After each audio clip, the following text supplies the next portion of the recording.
Au cœur de cette visite humaine, évidemment, la personne qui sait à qui elle a affaire va pouvoir interroger le sens de sa vie.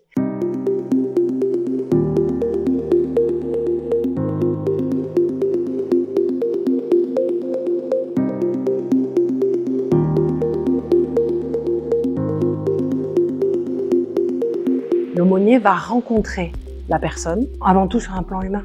Il va rencontrer un frère en humanité, il va rencontrer une personne en souffrance, accompagner cette personne au cœur de ses questionnements dans sa souffrance ou bien tout simplement sur son chemin de vie qui, à ce moment précis, a été interrompu, en tout cas dans son rythme et dans ses habitudes. On sait bien qu'au moment d'un événement douloureux, un événement qui vient casser un petit peu notre rythme de vie, la personne va commencer à se reposer des questions. Ma vie, ma mort, pourquoi maintenant? Pourquoi aujourd'hui? Et toutes ces questions, elles ont besoin d'être entendues par un témoin qui va se faire écoutant.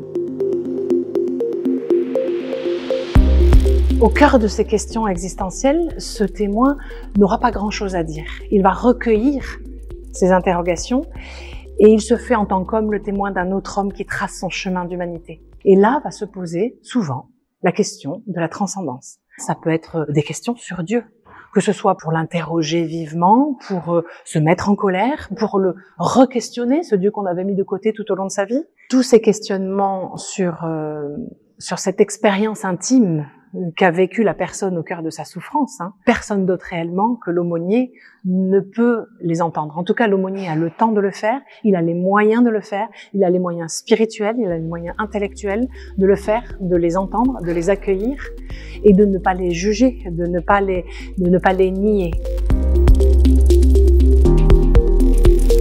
Un jour, j'entre dans une chambre, je suis appelée auprès d'un couple dont l'enfant, le bébé est très gravement malade. On sait qu'il ne va pas pouvoir vivre. C'est un grand bébé, c'est pas un bébé qui vient de naître. Le papa est catholique et la maman ne l'est pas. Je le rencontre, nous avons les mêmes codes. Nous pouvons parler des sacrements, nous pouvons parler de beaucoup de choses que nous avons en commun, nous nous comprenons. Et la maman, elle, n'a pas cette connaissance, ni même les mots, et s'intéresse et veut savoir. Nuit et jour, au chevet de son fils, elle a lu les évangiles.